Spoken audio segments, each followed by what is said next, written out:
सिर्फ बुद्धि तक है, आपके हृदय तक उनका बीज नहीं पहुंचा। और बुद्धि पर रखे हुए विचार वैसे ही होते हैं जैसे पत्थर पर कोई बीज को रखते हैं। बीज तो होता है लेकिन पत्थर पर रखा रहता है, अंकुर नहीं फूट सकता। अंकुर फूटना हो तो बीज को पत्थर से गिरना पड़े, जमीन खोजनी पड़े, और जमीन की भी ऊपर की सतह ठीक नहीं है क्योंकि और गीली जगह चाहिए, तो थोड़ा जमीन के भीतर पहुंचना पड़े जहां थोड़ी पानी की सुविधा हो, थोड़ा रस बहता हो।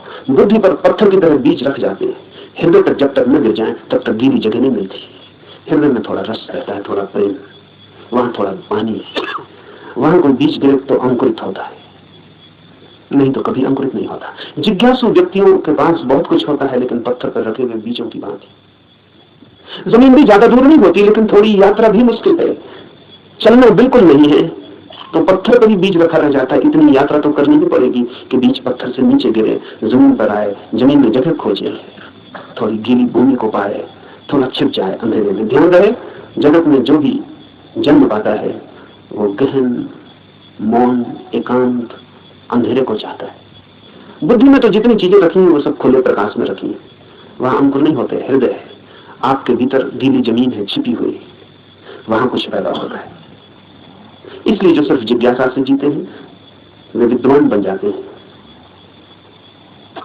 पंडित बन जाते हैं, ज्ञानी बन जाते हैं, लेकिन कुछ अंकुरित नहीं होता उनके भीतर। कोई नया जन्म, कोई नया जीवन, कोई नए फूल, कुछ भी नहीं।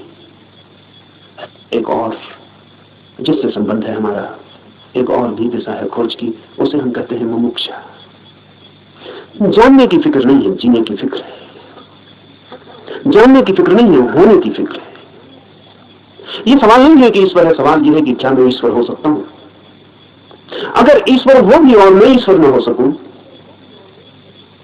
तो कोई सार नहीं।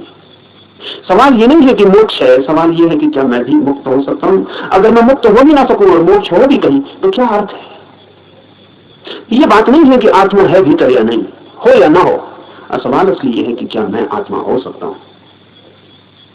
मुमुक्षा है होने की खोज, और जब कोई होना चाहता है तब दांव पर लगना पड़ता है। इसलिए कहता हूं धर्म है जुआरियों का काम। वही कहूंगा जो मैं जानता हूं, जो जिया है। अगर आप तैयार हुए दांव पर लगाने को, तो जो मेरा अनुभव है वो आपका अनुभव भी बन सकता है। अनुभव किसी के नहीं होते, जो भी लेने को तैयार हो उसी के हो जाते हैं। सत्य पर किसी का कोई अधिकार नहीं, जो भी मिटने को राजी है वही उसका मालिक हो जाता है। सत्य तो उसका है जो भी उसे मांगने की तैयारी दिखलाता है, जो भी अपने हृदय के द्वार खोलता है और उसे पुकारता है।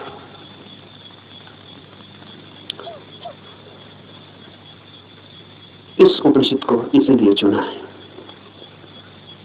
ये उपनिषद अध्यात्म का सीधा साक्षात्कार है। सिद्धांत इसमें नहीं है, इसमें सिद्धों का अनुभव है। इसमें उस शक्ति कोई बातचीत नहीं है जो कुतूहल से पैदा होती है, जिज्ञासा से पैदा होती है। नहीं, इसमें तो उनकी तरफ इशारे हैं जो मुमुक्षा से भरे हैं, और उनके इशारे हैं जिन्होंने पा लिया है। कुछ ऐसे लोग भी हैं कि जिन्होंने नहीं पाया, लेकिन फिर भी मार्गदर्शन देने का मजा नहीं छोड़ पाते। मार्गदर्शन में बड़ा मजा है। सारी दुनिया में अगर सबसे ज्यादा कोई चीज दी जाती है तो वो मार्गदर्शन है, और सबसे कम अगर कोई चीज ली जाती है तो वो भी मार्गदर्शन है। सभी देते हैं, लेता कोई भी नहीं। जब भी आपको मौका मिल जाए किसी को सलाह देने का तो आप चूकते नहीं। जरूरी नहीं है कि आप सलाह देने योग्य हो, जरूरी नहीं कि आपको कुछ भी पता हो जो आप कह रहे हैं,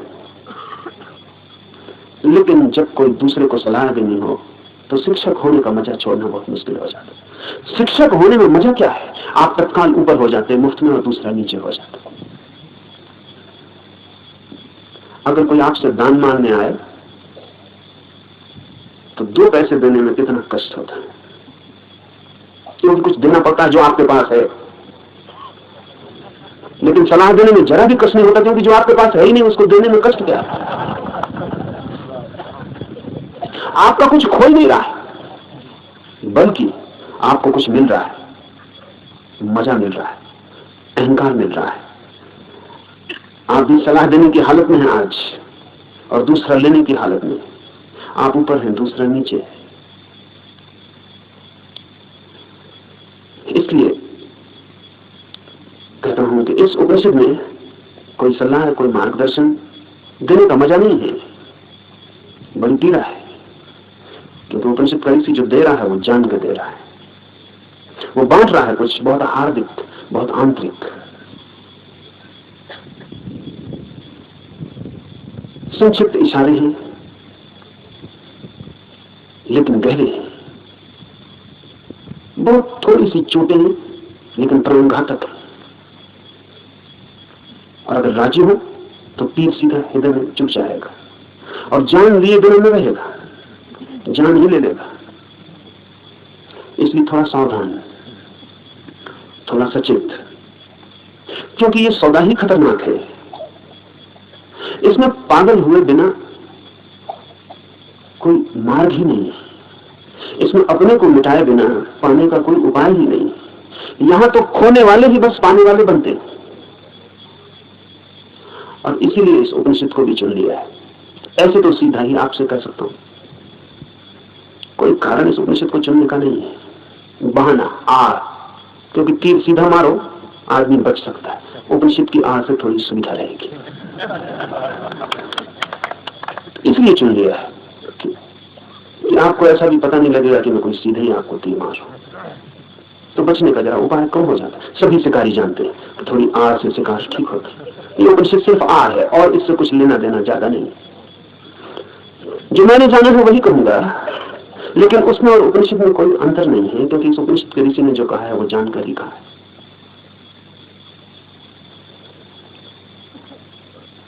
यह उपनिषद अध्यात्म की सूक्ष्मतम रहस्यों का उद्घाटन है। लेकिन अगर मैं उपनिषद पर ही बात करता रहूं तो डर है कि बात ही रह जाए। इसलिए चर्चा तो पृष्ठभूमि होगी। इस चर्चा के साथ साथ प्रयोग, जो कहा है, जो इस ऋषि ने देखा है या जो मैं कहता हूं मैंने देखा है, उस तरफ आपके चेहरे को मोड़ने की कोशिश, उस तरफ आपकी भी आंखें उठानी, उस तरफ आपकी भी आंखें उठाने का प्रयास, वही मुख्य होगा। उपनिषद की बात तो सिर्फ हवा पैदा करने के लिए होगी कि आपके चारों तरफ में तरंग पैदा हो जाएं, कि आप भूल जाएं 20वीं सदी को, पहुंच जाएं उस लोक में जहां ये ऋषि रहा होगा। मिट जाए ये जगत जो चारों तरफ बहुत बेरौनक को बहुत कुरूप हो गया है, और याद आ जाए उन दिनों की जब ये ऋषि जिंदा रहा होगा। एक हवा, एक वातावरण, बस उसके लिए उपनिषद। और उतना काफी नहीं है, जरूरी है, काफी नहीं है। तो जो मैं कहता हूं अगर आप उसको सुन के ही रुक जाते हैं तो मैं मानूंगा आपने सुना भी नहीं, क्योंकि सुन के जो चलता नहीं है मैं नहीं मान सकता कि उसने सुना है। अगर आप सोचते हैं कि सुन के आपकी समझ में आ गया, इतनी जल्दी मत करना। सुन के समझ में आता होता तो हम कभी के समझ गए होते। सुन के ही समझ में आता होता तो इस दुनिया में समझदारों की कमी ना होती, ना समझ खोजना मुश्किल हो जाता। मगर ना समझ ही ना समझ, सुन के कुछ भी समझ में नहीं आता। सुन के सिर्फ शब्दों की मुट्ठियां बन जाती, सुन के नहीं करके ही समझ में आता है। इसलिए सुनना करने के लिए, समझने के लिए नहीं। सुनना करने के लिए, करना समझने के लिए। सुन के ही सीधा मत सोच लेना कि समझ गया। वो बीच की कड़ी के बिना कोई भी उपाय नहीं है, कोई भी रास्ता नहीं। लेकिन मन कहता है कि समझ गए, अब करने की क्या जरूरत है। मंजिलें चल के पहुंची जाती है, सब भी समझ लिया हो, यात्रा पथ पूरा स्मृति में आ गया हो, पूरा नक्शा जेब में हो, फिर भी बिना चले कोई मंजिल तक कभी पहुंचता नहीं। लेकिन सपना देखा जा सकता है। कोई आदमी यही सो जाए और सपना देख सकता है कहीं भी पहुंचने का। मन सपना देखने में बड़ा कुशल है। और ऐसा मत सोचना कि आप ही ऐसे सपने देखते हैं। जिनको आप बहुत बुद्धिमान कहते हैं वे भी इसी तरह के सपने देखते रहते हैं। साधु हैं, सन्यासी हैं, महात्मा हैं, वर्षों वर्षों से खोज में लगे हैं, लेकिन कहीं इंच भर नहीं पहुंचते। यात्रा ही नहीं करते। वो जो वर्षों से खोज में लगे हैं वो सारी की सारी खोज वर्तुलाकार है, बुद्धि में ही वर्तुल बन जाता है, भंवर बन जाता है।